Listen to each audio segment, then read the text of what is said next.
बिस्मिल्लाहिर्रहमानिर्रहीम। अस्सलामु अलैकुम डियर स्टूडेंट, मोहम्मद ताहिर आपका बायोलॉजी टीचर। कैसे हैं आप सब? उम्मीद है खैर वफियत से होंगे। डियर स्टूडेंट, आज के लेक्चर के मौज़ूआत पर मुश्तमिल है, आइए डिस्कस करते हैं और समझने की कोशिश करते हैं। Dear student, recall your memory. Previous lecture के अंदर हमने डिस्कस किया था बाइनोमियल नोमेनक्लेचर को। कैरोलस लीनियस एक साइंटिस्ट था जिसने ये जानदारों को साइंसी नाम देने का तरीका वज़ा किया। उसके अंदर हमने उसकी रूल्स और रेगुलेशन को, उसकी इंपॉर्टेंस को डिस्कस किया था, उसकी एग्जांपल को डिस्कस किया था। आज जो हमारा नेक्स्ट टॉपिक है वो है हमारे पास impact of human being on biodiversity. कि बायोडाइवर्सिटी के ऊपर इंसानी जिंदगी के असरात। स्टूडेंट, अगर हम बात करें जो बायोडाइवर्सिटी है उसके ऊपर इंसानी ज़िंदगी बहुत ज़्यादा असरात मुरतब कर रही है, जिस वजह से बायोडाइवर्सिटी लॉस हो रही है। बायोडाइवर्सिटी का यानी हम कह सकते हैं कि बायोडाइवर्सिटी ज़ाय हो रही है। अगर हम तारीख का मुतालिया करें, गुज़िश्ता कई सालों से जो है बायोडाइवर्सिटी वो बहुत ज़्यादा मुतासर हो रही है इंसानी सरगर्मियों की वजह से, जिसकी वजह से जो है पोल्यूशन वो बढ़ रही है, माहौल की आलूदगी वो बढ़ रही है, माहौल डिस्टर्ब हो रहा है। इसी तरीके से उसके अंदर यानी इंसानों की ओवर पॉपुलेशन की वजह से, बढ़ती हुई आबादी की वजह से, तो उसके खाने पीने की ज़रूरियात ज़िंदगी की जो अशिया हैं उनको हासिल करने के लिए बायोडाइवर्सिटी बहुत ज़्यादा मुतासर हो रही है। लॉस ऑफ बायोडिविनेशन, बायोडाइवर्सिटी और लास्ट सेंचुरी की अगर हम बात करें तो इसके अंदर बायोडाइवर्सिटी बहुत मुतासर हुई है। गुज़िश्ता यानी कई सालों के अदवार की अगर हम बात करें तो उस दौरान इंसानों की बढ़ती हुई आबादी की वजह से जंगलात को, दरख्तों को बेदरीग काटा जा रहा है। वहाँ पे रहने वाली जो पॉपुलेशंस हैं, वहाँ पे रहने वाली जो स्पीशीज़ हैं, उनका हैबिटेट लॉस हो रहा है। उनको रहने की जगह उनके उनकी वो तेज़ी से ख़त्म हो रही है, जिस वजह से वहाँ की जो स्पीशीज़ हैं वो भी डिस्टर्ब हो रही हैं, एक्सटेंट हो रही हैं, ख़त्म हो रही हैं। नेक्स्ट है हमारे पास टाइप्स ऑफ स्पीशीज़। स्पीशीज़ की दो टाइप्स हैं। एक है हमारे पास एक्सटेंट स्पीशीज़। एक्सटेंट स्पीशीज़ बोलते हैं ऐसी स्पीशीज़ जो ख़त्म हो चुकी हो, उसका आखिरी जानदार भी इस दुनिया से ख़त्म हो चुका हो, तो वो कहलाती है एक्सटेंट स्पीशीज़। यानी किसी एरिया के ऊपर किसी एक स्पीशीज़ का जो आखिरी ऑर्गेनिज्म है, आखिरी जो उसका इंडिविजुअल है वो भी डेड हो चुका हो, मर चुका हो, तो उसको बोलते हैं एक्सटेंट स्पीशीज़। तो हम इसकी डिफाइन यूं कर सकते हैं, a species is called extant species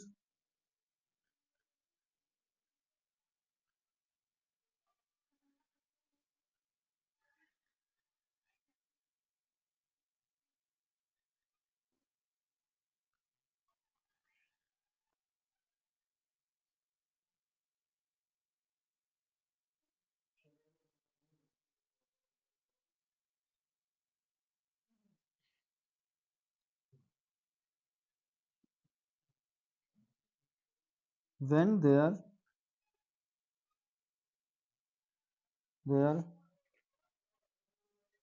that when there that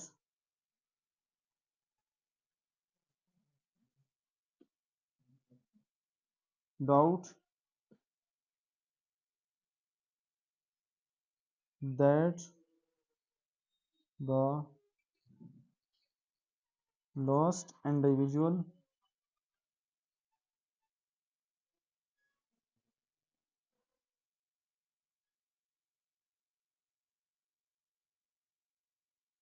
that species died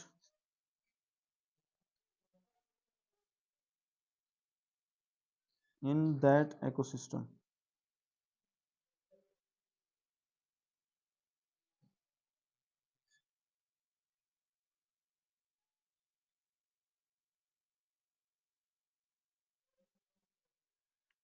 कि इसकी डिफाइन हम यूं कर सकते हैं कि वो स्पीशीज एंडेंजर्ड स्पीशीज कहलाती है, एक्सटेंट स्पीशीज कहलाती है, सॉरी एक्सटेंट स्पीशीज कहलाती है, नापैद स्पीशीज कहलाती है, जिस जगह के ऊपर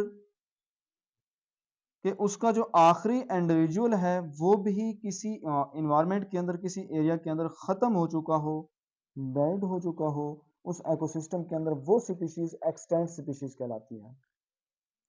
तो नेक्स्ट है हमारे पास एंडेंजर्ड स्पीशीज। एंडेंजर्ड स्पीशीज की डिफाइन यानी ऐसी स्पीशीज जो खत्म होने के करीब हो, उसका ये खदशा हो कि आने वाले वक्त के अंदर इस स्पीशीज की जो है किसी भी इन्वायरमेंट के अंदर वो खत्म हो सकती है आने वाले वक्त के अंदर, तो वो कहलाती है एंडेंजर्ड स्पीशीज। तो उसकी हम डिफाइन यूं कर सकते हैं, a species is called endangered species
ऐसी स्पीशीज एंडेंजर्ड स्पीशीज कहलाती है जिसका खतरा हो, जिसका खदशा हो, यानी रिस्क हो कि ये स्पीशीज आने वाले वक्त के अंदर, फ्यूचर के अंदर नापैद हो सकती है, खत्म हो सकती है, वो कहलाती है एंडेंजर्ड स्पीशीज। तो डियर स्टूडेंट, अब हमने डिस्कस किया ह्यूमन बीइंग को के बायोडाइवर्सिटी पर किस तरह वो असरअंदाज होते हैं। उसके बाद हमने डिस्कस किया कि लॉस ऑफ बायोडाइवर्सिटी, इंसानी सरगर्मी की वजह से बायोडाइवर्सिटी तबाह हो रही है, बायोडाइवर्सिटी ज़ाय हो रही है, इंसानों की बढ़ती हुई आबादी की वजह से उसकी ज़िंदगी की ज़रूरियात को पूरा करने के लिए जंगलात को बेदरेक काटा जा रहा है, दरख्तों को काटा जा रहा है। तो इस वजह से वहाँ पे रहने वाले जो हैबिटेट हैं, जो स्पीशीज़ हैं, उनका हैबिटेट लॉस हो रहा है, ख़त्म हो रही हैं। अगर गुज़िश्ता अदवार की, गुज़िश्ता सदी की बात करें तो हम कुछ सालों के इंसानी जो सरगर्मियाँ हैं बायोडाइवर्सिटी पर बहुत ज़्यादा असरअंदाज हो रही हैं, तो जिस वजह से वहाँ पे रहने वाली जितनी भी स्पीशीज हैं बायोडाइवर्सिटी की, वो दुनिया उसके उनको नापैद होने का खतरा बढ़ता जा रहा है। उसके बाद हमने डिस्कस किया टाइप्स ऑफ स्पीशीज को। उसमें दो टाइप्स थी, एक्सटेंट स्पीशीज और एंडेंजर्ड स्पीशीज की। ऐसी स्पीशीज जो खत्म हो चुकी हो वो एक्सटेंट स्पीशीज कहलाती है, और जिसका आने वाले वक्त के अंदर खत्म होने का खदशा हो वो एंडेंजर्ड स्पीशीज कहलाती है। अब हम डिस्कस करते हैं फैक्टर्स को कि कौन कौन से फैक्टर हैं कि जो बायोडाइवर्सिटी के ऊपर असरअंदाज होते हैं इंसानी सरगर्मी की वजह से, कि जिससे बायोडाइवर्सिटी लॉस हो सकती है, बायोडाइवर्सिटी ज़ाय हो सकती है, बायोडाइवर्सिटी के ऊपर बुरे असर मुरतब हो सकते हैं। तो सबसे पहली है हमारे पास ओवर पॉपुलेशन।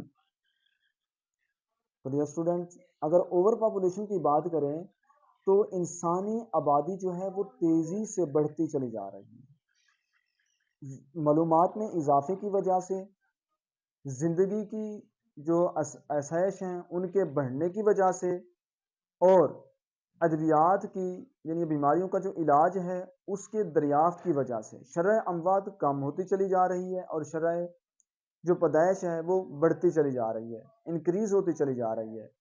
तो किसी भी इन्वायरमेंट के अंदर किसी भी स्पीशीज का उसकी इन्वायरमेंट की कैरिंग कैपेसिटी से एक्सीड कर जाना, बढ़ जाना, वो कहलाता है ओवर पॉपुलेशन। कि किसी भी इन्वायरमेंट के अंदर वहाँ पे रहने वाली जो स्पीशीज हैं वो उस इन्वायरमेंट की कैरिंग कैपेसिटी से एक्सीड कर जाती हैं, उससे बढ़ जाती हैं, कि वहाँ पे जो खुराक के ज़राए हैं, वहाँ पे जो रहने के वसाइल हैं वो कम पड़ जाते हैं उस इन्वायरमेंट के अंदर, तो वो क्या कहलाती है, ओवर पॉपुलेशन। तो इसका नतीज क्या होते हैं ओवर पॉपुलेशन के, इससे कौन से नुकसान हो सकते हैं? डिफॉरेस्टेशन, कि इंसानी आबादी, बढ़ती हुई इंसानी आबादी की ज़रूरियात को पूरा करने के लिए जंगलात को बेदरीक काटा जा रहा है। डिफॉरेस्टेशन क्या होता है कि जंगलात को काट कट कर देना, जंगलात को बेदरीक काटा जाना, जंगलात का सफाया किया जाना, दरख्तों का काटा जाना, ये कहलाता है डिफॉरेस्टेशन। कटिंग ऑफ ट्रीज, कि दरख्तों को बेदरीक क्या करते हैं, काट देते हैं, इंसानी आबादी की बढ़ने की वजह से, अर्बनाइजेशन की वजह से, क्योंकि जितनी आबादी बढ़ती जाएगी उनके वसाइल उतने वसी होते जाएंगे, वसाइल उनके बढ़ते जाएंगे ज़रूरियात ज़िंदगी को पूरा करने के लिए। तो वहाँ पे उनको पूरा करने के लिए फैक्ट्रियाँ बनाई जा रही हैं, दरख्तों को, लकड़ियों को काटा जा रहा है और हम लकड़ियाँ इस्तेमाल कर रहे हैं तमीराती निज़ाम के अंदर। किसी भी बिल्डिंग्स की जो तमीरात होती है उसके अंदर लकड़ियों का इस्तेमाल करते हैं, जलाने के लिए लकड़ियाँ इस्तेमाल करते हैं और दरख्तों को काटा जाता है फसल लगाने के लिए, खुराक की ज़रूरियात को पूरा करने के लिए। अब इससे नुकसान क्या होता है कि वहाँ पे रहने वाली जितनी भी स्पीशीज़ हैं, तो उनको नुकसान हो जाता है, उनका हैबिटेट लॉस हो जाता है। उनके हैबिटेट लॉस होने की वजह से वहाँ पे उनकी मादूम हो जाने का खतरा बढ़ जाता है। उसके बाद ओवर हंटिंग क्या है? नेक्स्ट हमारे पास कौन सा फैक्टर्स है? ओवर हंटिंग, कि किसी भी स्पीशीज का ज्यादा से ज्यादा शिकार किया जाना, वो उसके गोश्त के हसूल के लिए भी हो सकता है, सैर व तफरीह के हसूल के लिए भी हो सकता है, इकोनॉमिक पॉइंट ऑफ व्यू से भी हो सकता है। जब उस स्पीशीज का ज्यादा से ज्यादा शिकार किया जाएगा तो वो स्पीशीज उस इन्वायरमेंट के अंदर एक्सटेंट होने का खतरा उसका बढ़ जाएगा, वो स्पीशीज इंडेंजर्ड होने के करीब पहुंच जाएगी, जिस वजह से वहां पे रहने वाले जो जो स्पीशीज है उसके यानी उसके इन्वायरमेंट के अंदर रहने वाली जो स्पीशीज है वहाँ उस इन्वायरमेंट के अंदर वो मादूम होने का खतरा बढ़ जाएगा, इंक्रीज हो जाएगा, जिस वजह से जो इकोसिस्टम है वो बायोडाइवर्सिटी जो है वो डिस्टर्ब होती है। नेक्स्ट हमारे पास स्पीशीज रिमूवल और स्पीशीज इंट्रोडक्शन, कि किसी भी एरिया के अंदर, किसी भी इन्वायरमेंट के अंदर अगर उस पे रहने वाली स्पीशीज को रिमूव कर दिया जाता है, वहाँ पे ख़त्म हो जाती है, तो वहाँ पे इन्वायरमेंट के अंदर डिस्टर्बेंस पैदा हो जाती है। इन्वायरमेंट जो है वो वहाँ पे उसका बैलेंस, उसका मुतवाज़न कायम नहीं रह सकता। इसी तरीके से अगर न्यू स्पीशीज़ को इंट्रोड्यूस करवाते हैं तो उसके इंट्रोडक्शन की वजह से भी उस माहौल के अंदर, उस बायोडाइवर्सिटी के अंदर, उस इन्वायरमेंट के अंदर डिस्टर्बेंस पैदा हो जाती है। नेक्स्ट है हमारे पास पोल्यूशन, कि बढ़ती हुई आबादी की वजह से फैक्ट्रियाँ लगाई जा रही हैं, वहाँ पे जो आलूदगी है वो बढ़ती चली जा रही है। फैक्ट्रियों से निकलने वाला वेस्ट मटेरियल जो है वो ज़मीन के ऊपर फेंक दिया जाता है या पानी के अंदर फेंक दिया जाता है, कि हवा के अंदर या पानी के अंदर जो आलूदगी है वो पोल्यूटेंट्स कहलाती है। वहाँ पे रहने वाले जितने भी हयात होंगे उनकी ज़िंदगी के ऊपर असरअंदाज होगी, चाहे वो ज़मीन के ऊपर है, चाहे वो हवा के ऊपर है, चाहे वो पानी के अंदर है। तो वो तमाम आबी और ज़मीनी जितने भी आबी हयात हैं, जो ज़मीनी हयात हैं, उन सब की ज़िंदगी के ऊपर, लाइफ के ऊपर असरअंदाज होती है। इसी तरीके से अगर हम डिफॉरेस्टेशन की पहले बात की तो उसके अंदर के वहाँ पे जो सिलाब हैं, क्योंकि दरख्तों के न होने की वजह से सॉइल एरोजन पैदा होती है। दरख्तों की कटाई की वजह से वहाँ पे जो है, क्योंकि प्लांट्स जो हैं वो ज़मीन को पकड़े रखते हैं, ज़मीन को जकड़े हुए होते हैं। अगर जंगलात नहीं होंगे तो बारिश का सबब नहीं बनेगा, क्योंकि दरख्तों को कुदरती फेफड़े कहा जाता है। अब ये इन्वायरमेंट को साफ रखते हैं, वहाँ पे जो इनऑर्गेनिक मटेरियल्स हैं उनकी अमाउंट जो है वो इंक्रीज हो जाती है अगर प्लांट्स नहीं होंगे, डिफॉरेस्टेशन होगी, जिस वजह से बहुत ज़्यादा मसाइल पैदा होते हैं। इसी तरीके से बारिश का सबब नहीं बनेगा, सिलाब ज़्यादा आएंगे, ग्लोबल वार्मिंग का प्रोसेस जो है वो इंक्रीज हो जाएगा। जब ग्लोबल वार्मिंग बढ़ेगी तो ग्लेशियर्स जो है वो ज़्यादा पिघलेंगी, उनके पानी से सिलाब आने का खदशा ज़्यादा होगा, इंक्रीज होगा, बढ़ जाएगा। तो नेक्स्ट है हमारे पास क्लाइमेट चेंज, माहौलियाती तब्दीली से सैलाबों का खतरा इंक्रीज हो जाता है, सैलाबों का खतरा जो है वो बढ़ जाता है। तो वहाँ पर जितनी भी रहने वाली स्पीशीज हैं उनके मस्कन को भी नुकसान होता है, ज़मीनी भी नुकसान होता है कि सैलाब की वजह से ज़मीन के ऊपर जो तहा है, ज़रखेज़ मिट्टी है, वो बहकर पानी के साथ दरियाओं के अंदर चली जाती है। वो ज़मीन जो है वो बंजर हो जाती है, फसल के काश्त के काबिल नहीं रहती। तो ये थे फैक्टर जो बायोडाइवर्सिटी के लॉस के ऊपर, यानी बायोडाइवर्सिटी के ऊपर असरअंदाज होते हैं, जिस वजह से बायोडाइवर्सिटी लॉस हो रही है। नेक्स्ट है हमारे पास हैबिटेट लॉस, सबसे इम्पोर्टेंट और सबसे अहम फैक्ट जो है बायोडाइवर्सिटी का वो हैबिटेट लॉस है।